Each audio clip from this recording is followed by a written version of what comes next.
Hello and welcome back. Okay, in this session we're talking about student consultation. You're all students and we want to hear what you think. So we have a little activity for you now. We'd like to know your answers to this question, and there's a dedicated chat going on in the breakout room. I know you've been dipping in and out of the breakout room. You can do this in either room, it doesn't really matter, but we have Rachel Garham who is joining us in that breakout room, and also one of our participants from the studio will be in there later. Our question is, you never get a chance to make a second chance to make a first impression. See what I did there?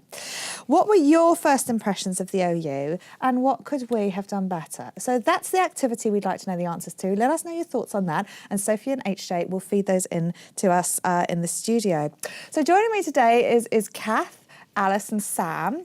Kath, you're a student. Alice, you work at the Open University. And Sam, you're mainly in the library, but you're let out sometimes when you're not filing all the books. Although I have to admit, I have nothing to do with books. I'm sorry. I'm not allowed to touch books or online journals or all the important stuff. Oh, okay. That's fair enough. That's fair enough. But we're here today to talk about student consultation and why that's so important. So we want to know about what students think about OU study. They're often quite vocal and they've been chatting to us about some of this. How do you hear their voices and how do you generate an idea about what students actually think? So we have a couple of different ways, well, more than a couple actually, ways of engaging our students. We have a student consultation office, and from there we run a dedicated university students consultative forum. The forums work in a really similar way to the tutorial forums, and that goes on throughout the year, and we have a panel of students that are signed up to be consulted on a range of different topics that affect the university as a whole. So, for example, last year we had a consultation on the Students First strategy and on online learning, tuition, etc. We also have a nomination forum that's open all the time to all students, no matter whether you're registered to consult or not. And you can find that forum by clicking on the student consultation link in the bottom left-hand corner of the student homepage. And anyone can go on there, log on, put forward a suggestion for a topic for consultation. That then goes to the consultative executive, which also has students sitting on. And that can then go through to be consulted on as part of the formal process. So last year, we ran 12 consultations on the University Students Consultative Forum, 4 of which were student-nominated topics. We also have, we run face-to-face consultation meetings, and they are run in different areas of the country. We have them coming up in spring, they'll be in March.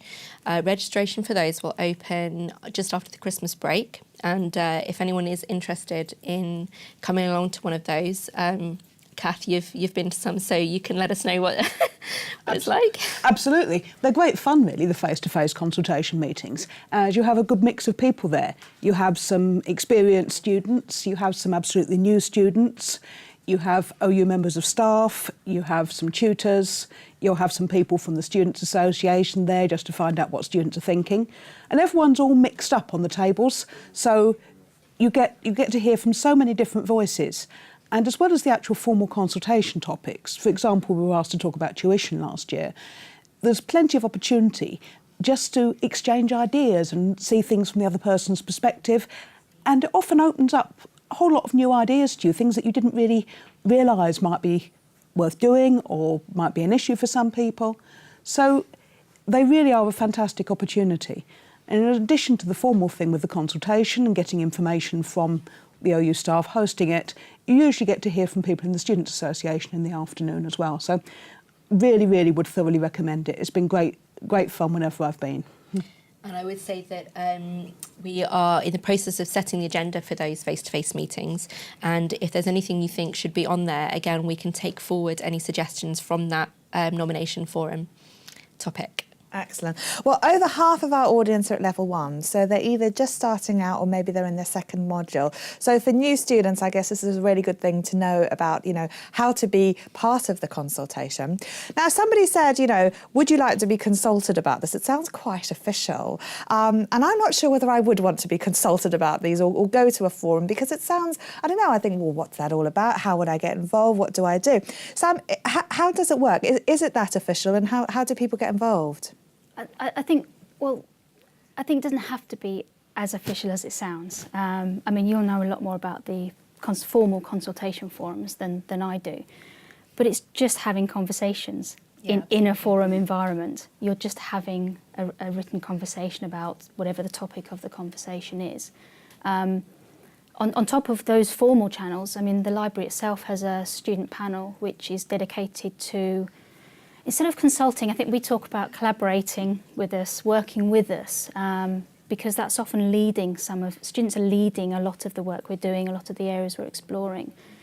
But that's through varying different ways. It might be a very formal consultation in terms of questions asked and opportunities to respond, but there might be a lot of informal opportunities as well. So we use social media a lot in terms of having conversations with students. It might be a conversation over the phone, a one-to-one chat. So not all opportunities are very formalised and structured. It kind of depends on what the topic is and that sort of thing. So maybe it's the name that's the problem. If we just said, please tell us what you think, would people find that less scary, do you think? Well, I don't know, because that's what we're sort of doing right now, is telling people what they think, asking them what they think even. And Sophie and HJ, they're telling us, aren't they? Yes. We'll leave you to it. Okay, so there's lots of things going on, and Sophie and HJ can pick up a couple of little highlights, because I gather there's an awful lot going on. So basically this is about talking about real things that matter to real students. And Sam, you've picked up on the fact that the library are making a lot of active changes, and I guess the main idea from all of this consultation is to make changes. So can you tell us about some of the things that people have said and how those have then had an impact in what we've done? I think, well, certainly some of the conversations we've had with students, for example, we introduced a new library search tool recently, and we worked with students right from the very beginning in terms of scoping what it is with the tool needed to do. So it wasn't just at a final stage of, can you test this for us and tell us what you think?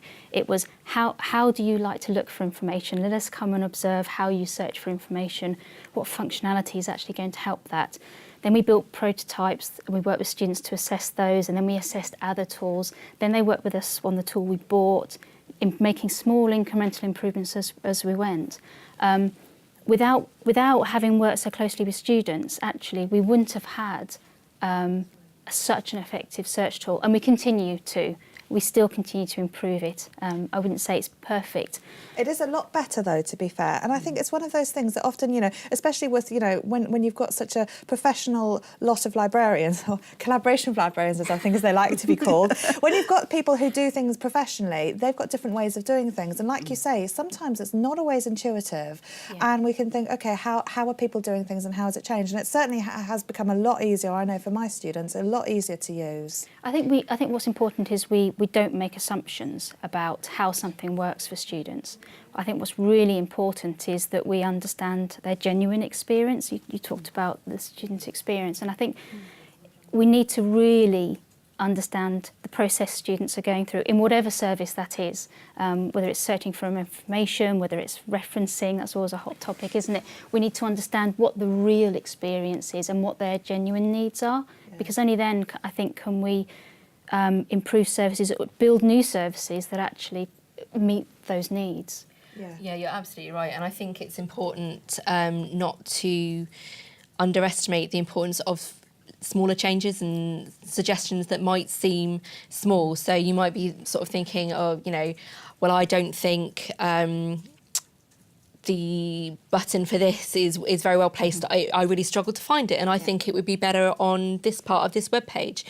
That's the kind of thing that isn't necessarily something we would think of, but from a student perspective, it might be something that could make a real difference, and that's something that is picked up on quite easily. It also could be something really, something more fundamental. For example... Are there any examples in these lovely things you've bought? These are some quotes from students and staff. I was going to say that our arts team ran a consultation about what their new level 1 module should be, and it was students who came up with what that was. So that's quite a big change. Our law consultation asked. Turn it round. Sorry, yeah. So we're all you dying can, to see what's on so, it. so this is. I don't want to just share my views. I want the OU to listen and change. This is a student quote. So this is all about what the point of consultation is, and it is about students letting us know what they think about the student experience, about their course, about the way the OU operates, and us listening and changing things to make it better. I do think one of the really important things about that is it's not until you actually consult you realise the huge range of student approaches, student needs and student views, and that must be very true with the library, that the way I use it might be quite different to the way somebody else uses it. Yeah, but even that itself is a really important bit of learning, that there isn't one size fits all. So services have to take into account different needs, different requirements, and different ways our students are interacting with services or resources, I think. HJ and Sophie, you're still busy. You're typing a lot. Frantic. There's loads of great things that people are saying that they're saying about the OU. I think some people say websites has too many links on the page, so it's easy to get lost, or they're frustrated calling some of the help desks, or some people saying they'd like a freshers pack, which I think Student Hub is your freshers pack. We'll say that. And Davin actually has said that Student Hub Live make you feel at ease as you get to natter with students, and so it's really nice that we've had that effect on you. So I'm glad that there's something good coming from it at least. But Jade said she's a little confused, not too sure what to expect or when I start my course. I was talking about this. I had this when I started my course. I thought something would actually happen on the start date. I didn't realise I just had to log into the website, and I got really confused and really upset because I didn't realise what I had to do. No one phoned you on the day. Yeah, No. people can think that on the day. We've got Rachel in the chat as well from the student consultation, who's helping everyone out, answer their questions and pointing to resources that can help us navigate the website. We've got Student Hub sessions on that as well. So hopefully we can help ease some of these questions and nervousness and perhaps frustrations. Speaking of pain, how's Simon's finger? We have had the selfie through, so we're hoping to get that printed off for you as soon as possible, but it looks like he's on the mend. Fingers crossed for you, Simon. Pun sort of intended. Oh, that was bad, Sophie. I'm sorry. No more. Okay, Kath, you've been involved in some of these consultations. What's your experience of it? I've actually been involved in pretty well all of them, I think, since we started the consultative process. And my experience is it's been extremely interesting, and it's often made me think very carefully about some of my own assumptions that, you know, again, I hadn't always thought about it from that point of view. I hadn't realised the way things work in some of the different faculties. For example, I mainly study in science. I found out what happens in other faculties. It's made me explore things about the OU that I really hadn't come across before, which has been a fantastic experience. When you're actually in the consultation, the way it works is you get a number of specific questions that you're asked about, and everyone can then contribute their answers to those questions on the thread, just like the forums work in your tutor groups or on your module forums. And even if someone said something before that you agree with, you can indicate there's a like button and a favourite button that you can indicate how good those posts are, that you like them.